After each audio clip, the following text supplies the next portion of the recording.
you and I wish you happy new month of March. This month, the Lord will make His face to shine, on you. I want you to invite your friend, let them know that I'll pray.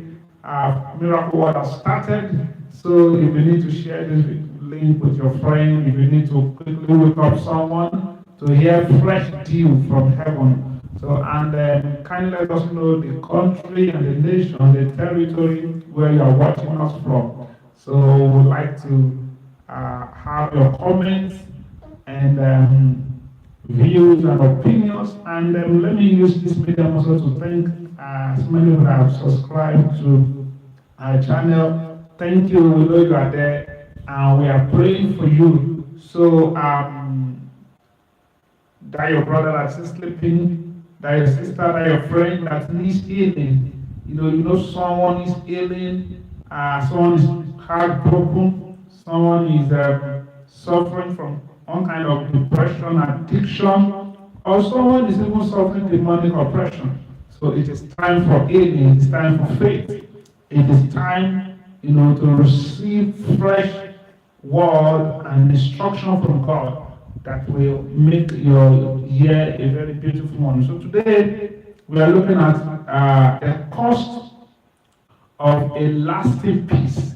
The cost of a lasting peace. And the question I want to ask is this world all about pain, all about struggle, all about challenges, all about trouble?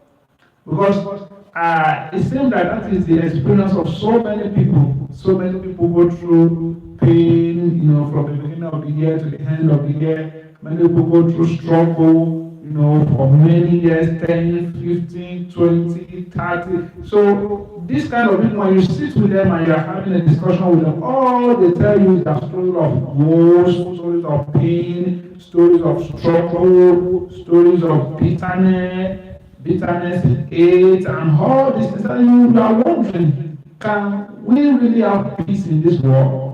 Is actually just something that is peace, like the real one. I'm not saying the one that people trying to fake and smile and they are covering up, bitterness and hatred within them. But you see, what the Bible tells us is that there is peace.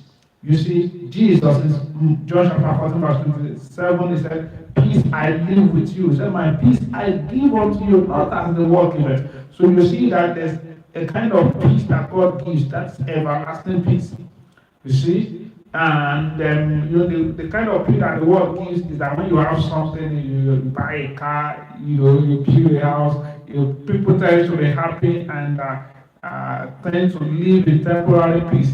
But the moment they drive that car for some years, they are tired, they're looking for another one, and now they have entered into that cat race again. You understand? They have entered into that struggle again. They have entered into that competition. They are looking for who to defraud. They are looking for how to lie to get money. This is the life of so many people. Do you understand what I'm talking about? Look at people in your office now. Look at what they do to get promotion. Look at people in the political sphere. Look at what they do in order to be elected. Look at even the church. Look at what some people do to get position in the church. When you look at this thing and you're wondering, what is the essence of this life? That's how many people will tell you that this life, let me just do what I want to do and get out. I don't think it's worth living. But now, the assurance God is giving to you and the healing God is bringing to your heart this morning is that there is peace. You understand? And there's a lasting peace. Now, not that religion deceives you. You want this kind of peace. Is everlasting peace. I'm not talking about the one you will have when you get to heaven. I mean the one you're going to enjoy here. Because when you talk like this, don't worry, I know when we get to heaven, that is if there is heaven. When people don't even believe there is heaven. But I'm telling you, we are not even talking about when you get to heaven. Of course, there is heaven, there is paradise. We are talking about peace that you're going to enjoy here on earth. Now, how do you come about that peace? Number one, there is a cost for it. That's what we must know. There is a cost for this peace.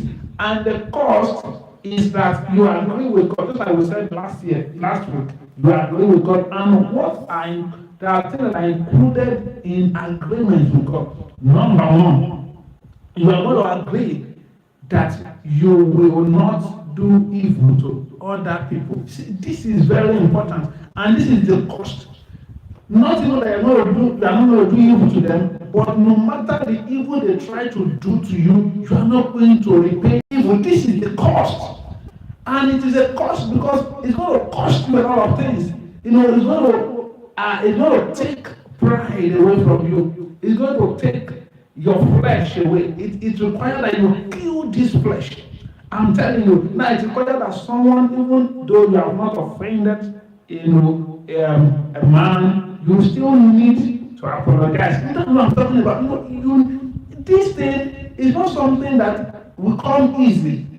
It means that even if you have a deal in a transaction with someone and the person is trying to cheat you, you let go. I do this is a cost. Because you have to understand. Don't let people tell you you're going to have peace, don't worry, quote scriptures without telling you that there is a cost. I'm telling you there is a cost. Now, you've got to overlook a lot of things.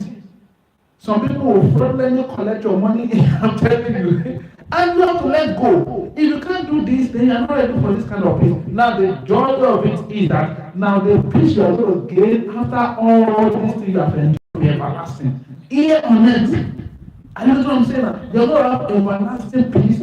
You are going to laugh last. Do you get it now? You are going to laugh last. So all those people who are trying to do evil against you, all those people who are trying to maltreat you, who are trying to make life difficult for you, by the time you have overcome all the negative they're trying to do to you through godly wisdom and through meekness, you will discover that while they are still struggling in their lives, and that's what I'm saying now, you will now be enjoying peace. Everything they friendly want to collect from you will come to you. Do you understand? That is exactly what happened to Abraham. Look at what God did to Abraham. It got to a point that they couldn't stay together. And Lord said, I'm going to take that peaceful life. That's what people do. He thought that when he got that land, everything was going to be easy. Not knowing that he was going to meet trouble in that land. Look at what happened. Now, you got to learn to overlook a lot of things. That's what I'm telling you. Now, at the end of the day, look at the peace that Abraham had. In fact, it was Abraham that I even rescued him when he was about to be destroyed. His life was about to be destroyed in Sodom. That is what I'm telling you. It will cost you something. But you see, that cost is what God will now seize to now bless you. Do you get what I'm talking about? So, the life is not all about struggle. That is just the message of this morning. Life is not all about pain. Life is not all about tribulations, trials, persecution, suffering. You can still enjoy peace here on earth. But the way you can do it is for you also to lose something. So you must know God enough to lose something to gain everything. Do you get that? You must know God enough. This is where your knowledge of God comes in. Because if you don't have enough knowledge of God, you may think, this thing is just too much. Maybe the challenges you are going through right now is what God is using to train you in order to enjoy everlasting peace. That trouble that giving you a place of work, that's your difficult boss, that's your difficult spouse, that's your difficult friend, that's your difficult pastor, and they are just trying to make life so unbearable for you. So what God is teaching you is endurance, how to endure people, so that you can gain them. You are the one that will gain them later if you endure them right now. So I believe that you have learned one or two things from this morning exhortation. So please, whatever you are going through, just know that God is with you and God will not forsake you. So see you next week. Don't forget to share, to subscribe. Thank you. God bless you.